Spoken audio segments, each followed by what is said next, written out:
Hello everyone and welcome to another Young Adult Book Talk with the Massillon Regional Library.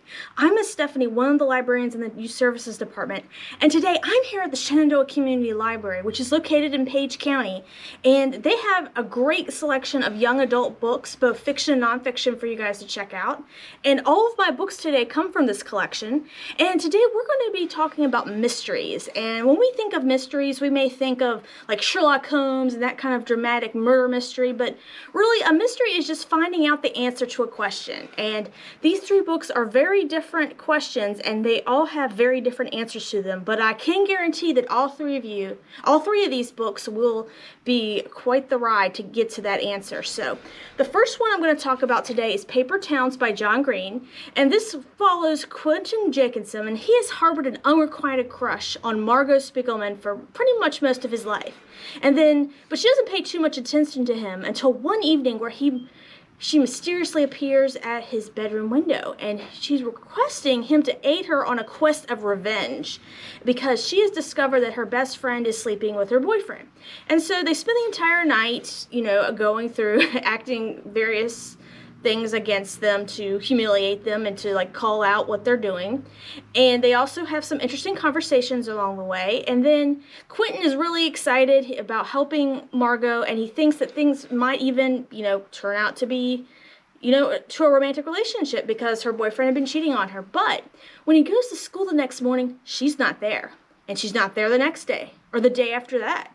And pretty soon the police are called, and no one knows where Margot is. It's like she disappeared in the thin air.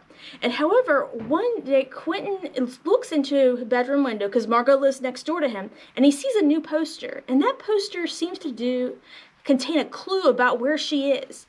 And so with this small tidbit of information, Quentin and his friends start to try to unravel this puzzling mystery of Margot's status, if she's okay, where she's at, and most of all, who on earth is she? And despite that this is a pretty serious topic, this book was really funny in places. My personal favorite was when Quentin and Margot were on the quest of revenge, and they put dead fish in her former best friend's car and just wrote a note like, "Your friendship will sleep with the fishes." It was pretty funny. And it also, so that was, lightened the tension a bit, but also each new clue that Quentin and his friends discover just seems to add more, even more questions, and it just builds and builds on top of each other. And I have to say, for teenagers, Quentin and his friends are practically mastermind sleuths in trying to use this information to figure out her whereabouts. And so it's a really intriguing mystery. The ending is a bit surprising, and the only criticism I have is I don't like how Margot treated Quentin. I thought she was taking advantage of him and that Quentin could do better, but besides that, the mystery itself is very intriguing, and I will hope that you find it intriguing as well. Now, the next book that I want to talk about is Girl in the Blue Coat by Monica Hess, and this story revolves about Hanneke, a teenage Dutch girl who lives in Amsterdam during the Nazi occupation, and the year is 1943. Now, she is trying to cope with the situation by she does illegal errands, does secret missions to help her neighbors and friends buy goods that are normally not accessible, and she keeps her missions hidden from even her family members. And during this, she's still mourning the loss of her boyfriend who died on the front lines when the Nazis first occupied Amsterdam and the Netherlands. And so she thinks her legal work is kind of a small act of rebellion because they took her boyfriend away from her. But however, one day, one of her customers requests that Hanneke find something that's most unexpected. A Jewish girl that had been secretly living with her, but that she disappeared without a trace one day. And so her name was Mirjam. And Hanneke, initially, she don't want anything to do with it. What she's doing is already illegal, and doing stuff to help the Jewish population, the Jewish people, is even going to attract even more attention. But ultimately, she's drawn to helping find this girl because it's around her age, and all she knows is a few details about her, and that she wears a blue coat. And she's ultimately drawn to a web of mystery and stunning revelation that lead her to the heart of the Dutch resistance against the Nazis. And it compels her to take desperate action for nothing else to save an innocent life from Mirjam's.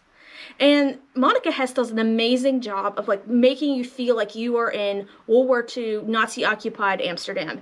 The descriptions, she definitely did her research, Dutch phrases, customs, monuments of different things around the city. It's just really real and intense, and I kind of felt like the city was almost a character in itself. It was so vivid and mesmerizing, and the mystery plays out pretty unpredictably, and it's very tense because the stakes of all these books are the highest. It's people's lives. It's Hanukkah's lives. It's her friend and family's lives. It's Merjam and the other Jewish people's lives. And it was just deep. I was deeply immersed in it, and, you know, within this turmoil and wartime madness, and just learning more about the Dutch resistance during the occupation of Amsterdam, and how the desperate measures they took to, like, save their lives and the Jewish lives especially. And it's an intriguing mystery with unexpected twists, and I will let you, the reader, discover them for yourself. And the final book that we're going to talk about today is called Jackpot by Nic Stone. And in this Virginia Reader's Choice, we're going to follow the story of 17-year-old Rico Danger. And it's not unusual for her to work crazy hours because she has to support both her mom and her younger brother. And between that and school, she doesn't really have time for friends or fun. And so, unsurprisingly, she finds herself working at a gas station, a 12-hour shift on Christmas Eve. On that fateful evening, though, she sells the winning lotto ticket worth $100 million. But the winner never shows up to claim their prize. And there's a deadline, or else if they don't return the ticket by that deadline, their winnings are null and void. And Rico suspects that an elderly woman that she sold a ticket to is the winner, but she's not sure.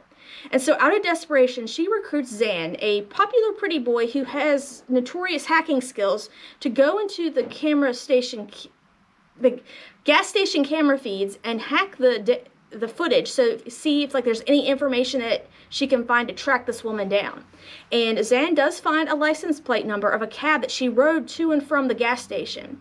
And so this small clue leads Rico and Zan on a 2-month journey to find this woman so she can claim her winnings before the ultimate deadline.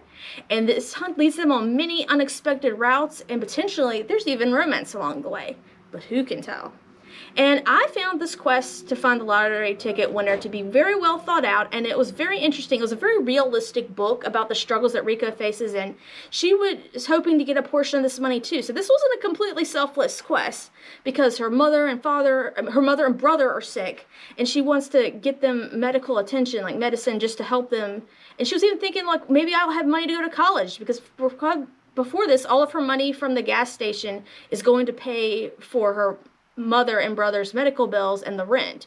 And so this seems like hope. Like, she hadn't dared herself to hope in a while.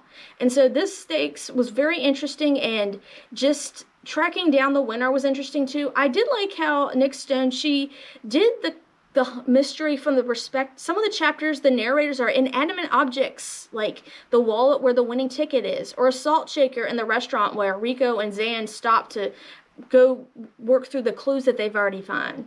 And it's a unique perspective, and it adds some hints that Rico and Zan aren't even aware of yet.